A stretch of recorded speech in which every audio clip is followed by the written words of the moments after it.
Well, thank you very much for that kind introduction. Ron Lauder, the president of the World Jewish Congress, whom I've come to know and appreciate since taking this job. Eduardo Elstein, who the chairman of the governing board, who I've known for a very long time. And if you think being a banker in the United States is difficult, you have no idea of what it's like to be a banker in a country where on one historic occasion the government wrote down your assets by a certain amount, which was much larger than the amount by which your liabilities were written down, and told you to get on and manage the bank. And here he is, apparently very much still on his feet. And Eduardo, it's a pleasure to see you here and to thank both you and Ron and all of you present for the work you do through the World Jewish Congress. Israel is sort of used to having important groups supporting us, and sometimes I think we don't understand how just important it is. But it's absolutely important, and important to the state. I think it's also important to the nature of the state, that it be understood that this is not only Israel, but also the country of the Jewish people. And your presence emphasizes that. I want to talk about the economy. And being a central bank, I have to be careful. But the fact is the economy appears to be doing reasonably well. And let me just give you the latest numbers that have come out, and then you'll understand my difficulty. We got a series of very worrying data, April, May, June, on exports, that exports were not doing very well.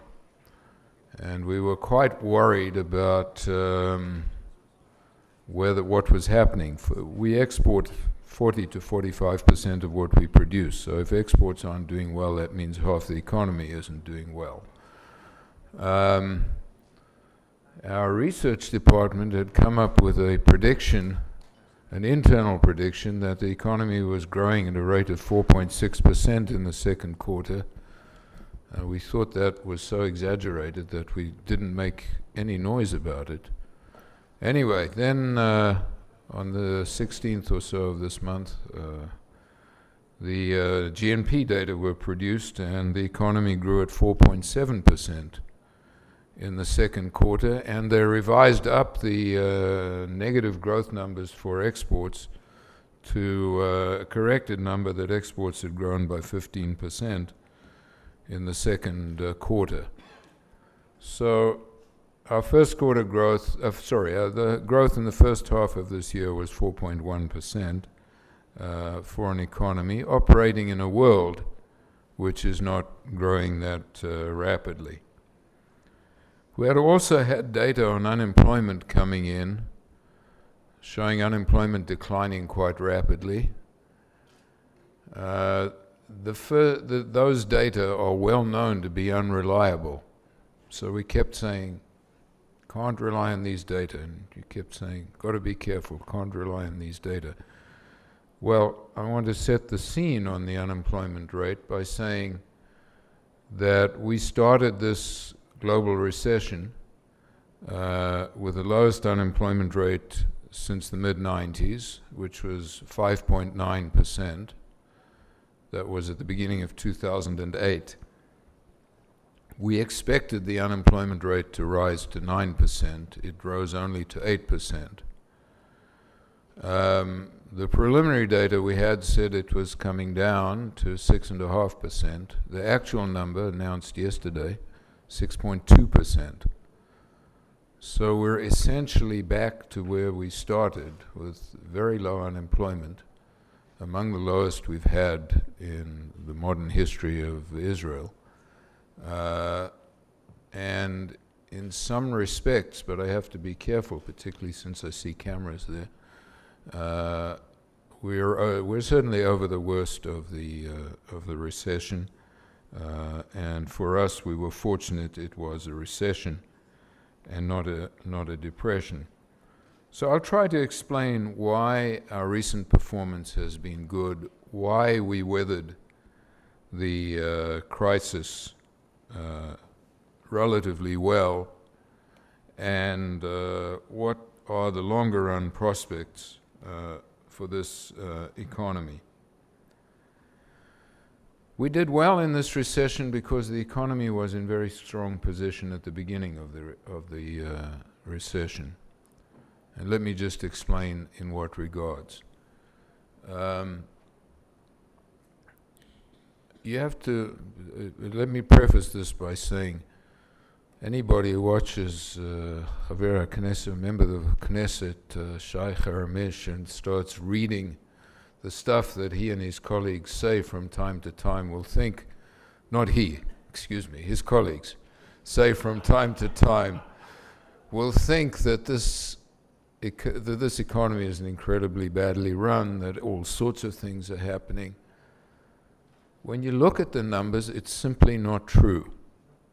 This has been, since 2003, a very well-run economy, despite the attempts of everybody to give the opposite impression. Let me give you the numbers. At the start of this, in 2007, we had a balanced budget. This is unusual in the Western world. We had a financial system that was in very strong shape and a banking system that was particularly strong and conservative. We had a surplus in the balance of payments. We had a ratio of debt to GDP which was high, had been 100% in 2003, it was 77% at the end of 2008. That's a reduction of 23 basis points in 6 years, which is a lot. It means we had a very tough fiscal policy to deal with our debt problem. And a fact, I hope I haven't said this here before, but I'll say it because it's a nice fact. Israelis love to complain about how indebted they are. They just love it. They'll all tell you, you've all got cousins here or relatives, they'll all tell you how big their overdrafts are. Israeli households are among the least indebted in the Western world. They like to make a noise about it, and they like to complain about the banks, and they like to complain about how tough it is, and so forth, but they are, relative to other countries, the ratio of household debt to household income is low in Israel. So this is, despite every appearance, and despite the attempt of everybody to tell you something different, it's a relatively conservative population, now operating with a relatively conservative government budget and with very conservative banking system. And so we were in a good position when the crisis began. That was extremely important. And it is just a simple fact that every country that has come out of this crisis relatively rapidly was a country whose financial system did not get into trouble, and vice versa. Is to say, if you look at who's growing nicely, you're looking at Canada, which came in a little low today, but which has done very well. You're looking at Hong Kong, you're looking at Australia, you're looking at Singapore.